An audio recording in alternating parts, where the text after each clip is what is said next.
L'invité de Smart Impact, c'est Grégoire Coustet. Bonjour. Bonjour. Bienvenue, vous êtes le délégué général du FIR, le Forum pour l'investissement responsable. Vous publiez pour la 4e année consécutive votre rapport résultat d'une série de questions écrites posées aux entreprises du CAC 40. Déjà, c'est quoi votre objectif? Quel est l'objectif de ce rapport? Alors, il est multiple. Le premier, c'est d'abord d'alerter l'entreprise sur les sujets qui sont d'intérêt pour les investisseurs responsables. Ça, c'est le premier objectif. Donc, on a une série de questions, une dizaine de questions qu'on leur pose depuis 4 ans. Le second objectif, c'est de sensibiliser aussi les autres investisseurs, ceux qui ne sont pas encore au fait des questions de durabilité, pour leur dire, regardez le type de sujet que vous aussi, vous devez regarder.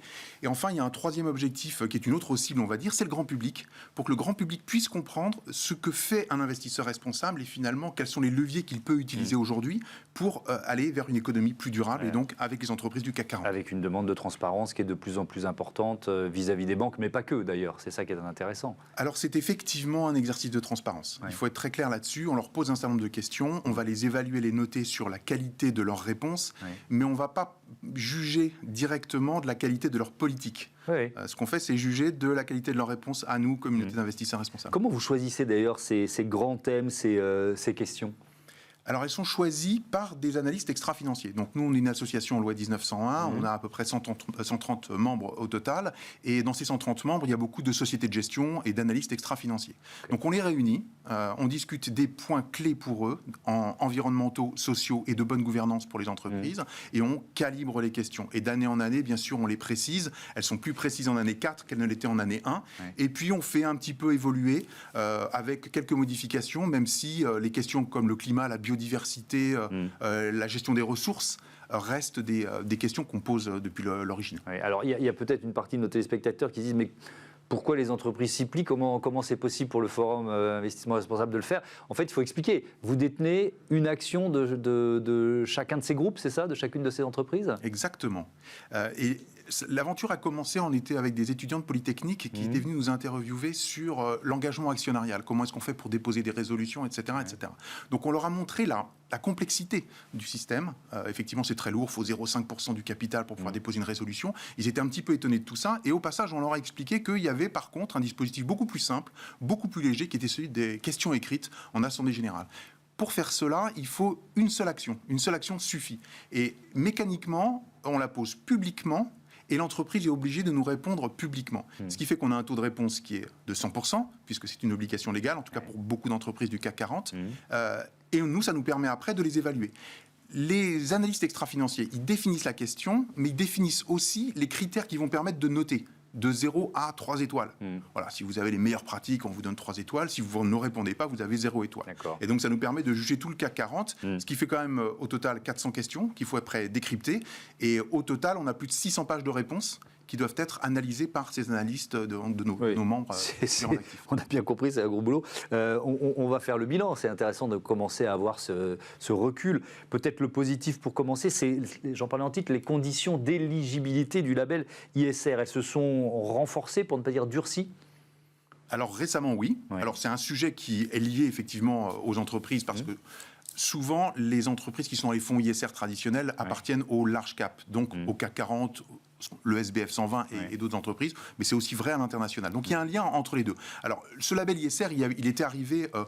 je ne vais pas dire en bout de course, ça serait un petit peu difficile, mais il avait des années d'existence sans modification fondamentale, donc il était temps de le réformer. Donc exclusion des activités fossiles, c'est ça? Enfin, des investissements dans les énergies fossiles? C'est ultimement la décision qu'a pris Bruno Le Maire, en bout de course. C'était une proposition du comité du label, qui est dans le cadre de sa révision. Il y avait d'autres questions, mais effectivement, un des points majeurs, un des points clés, ça a été l'exclusion des entreprises du secteur fossile, tous ceux qui faisaient notamment des nouvelles prospections et qui avaient de nouveaux projets. Ce qui veut dire, par exemple, que pour un émetteur français du CAC 40 comme Total Energy, il se retrouve exclu des fonds qui seront labellisés ISR dans le futur. Oui, c'est évidemment pas neutre. Alors, moins positif, on va dire, cet amendement Say on Climate qui a été rejeté en commission mixte paritaire lors de l'examen du projet de loi sur l'industrie verte. Peut-être on peut rappeler le principe du Say on Climate et puis, voilà, qu'est-ce que ça pourrait apporter de plus ? Alors, nous sommes des grands avocats du Sound Climate, qui est une initiative britannique à l'origine. Ouais. D'abord, on s'est posé la question de savoir si c'était applicable dans le droit français. Et il se trouve que oui. En fait, on a fait une analyse juridique il y a quelques années, on a publié un papier sur le sujet. Le Haut Comité juridique de place, qui est rattaché à l'AMF en France, est arrivé à la même conclusion. Et donc, nous, on a poussé, dans le cadre d'un certain nombre de propositions et dans le cadre de la loi sur l'industrie verte de l'année dernière, à la prise en compte, effectivement, du Sound Climate systématique pour toutes les entreprises cotées. Alors, qu'est-ce que c'est que le Sound Climate ? En fait, c'est de dire, en Assemblée générale, et de mettre au vote sa stratégie climat. Compte tenu des enjeux, l'importance des enjeux climatiques, ça nous paraissait essentiel qu'à côté de l'activité économique de l'entreprise, on puisse comprendre effectivement quelle est la stratégie de l'entreprise et qu'on puisse voter dessus.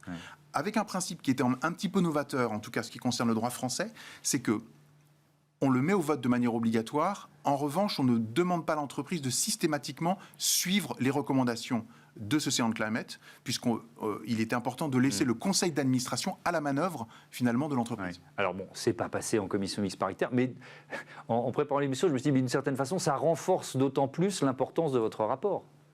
C'est une sorte de Sound Climate, votre rapport.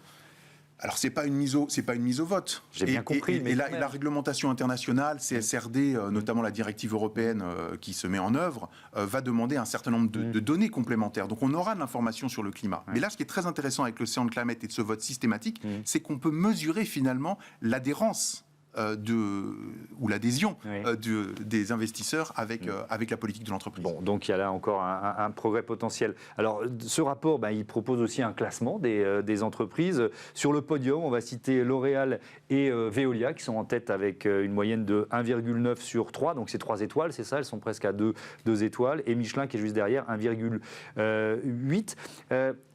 D'une manière générale, on ne va pas forcément pointer du doigt les mauvais élèves, mais d'une manière générale, il y a un progrès en 4 ans ? Ou alors il y en a qui n'arrivent pas à avancer, quoi. Alors, il y a plusieurs cas. Oui, il y a un progrès général. On va dire que le CAC 40 s'est mieux saisi du sujet, nous répond avec plus de précision. Donc, il y a un progrès général indiscutable. Après, il y a un autre petit sujet, c'est notre propre évaluation. Oui. On a décidé, nous, de la renforcer et d'être plus exigeants dans le temps. Puisque maintenant qu'ils sont habitués à l'exercice, et notamment sur la question climatique, avec des demandes plus chiffrées, ce qui fait qu'on voit les moyennes baisser, ce qui ne veut pas dire qu'il n'y a pas un effort de l'entreprise, par ailleurs. Mais nous, on continue à cranter en termes d'exigence. D'accord. Vous êtes plus exigeant, donc une moyenne peut baisser. Exactement. Ouais. Exactement. Par exemple, sur la communication sur les émissions négatives ou les externalités négatives, c'est pas exactement la même chose. Mais ça, on voit que certaines entreprises sont réticentes, répondent pas forcément ou répondent partiellement quand il s'agit d'aborder ce thème. Alors oui, sur les émissions négatives, ce qui est essentiellement la compensation finalement, ils sont assez peu au fait, en tout cas, de la nécessité d'information auprès des investisseurs responsables.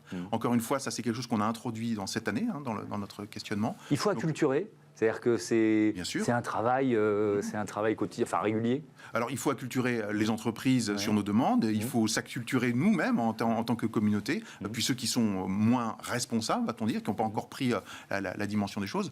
Donc, oui, bien sûr qu'il y a un travail d'acculturation permanente. L'avantage de cet exercice, c'est qu'il est public. Et c'est pour ça qu'il est très intéressant. C'est que ça nous permet effectivement de classer les entreprises, de distribuer un petit peu des bons points ou de dire là où il faut faire des efforts. Alors, on a décidé aussi de s'engager plus particulièrement avec les entreprises qui sont en bas de classement, pour essayer de comprendre pourquoi est-ce qu'elles sont en bas de classement, et on va essayer de les tirer un peu vers le haut. Dernier, il nous reste 1 minute 30, je voudrais qu'on parle de biodiversité, parce que pendant longtemps, ça a été un peu l'oublié des politiques environnementales, de politiques publiques aux politiques des entreprises. Est-ce que ça change, ça ? Oui, ça change.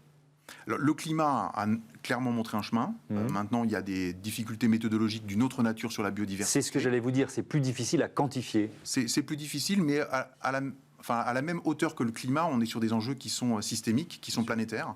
On parle de l'avenir de l'humanité, donc il faut absolument qu'elles soient prises en compte, aussi bien biodiversité que climat, et les articuler ensemble, parce que certaines mesures pour le climat peuvent être mauvaises pour la biodiversité, et inversement. Donc il faut être très vigilant pour avancer sur au moins ces deux jambes en matière d'environnement. Merci beaucoup Grégoire Coustet, et à bientôt sur Bismart. On passe à notre débat, les 10 ans de la loi économie sociale et solidaire.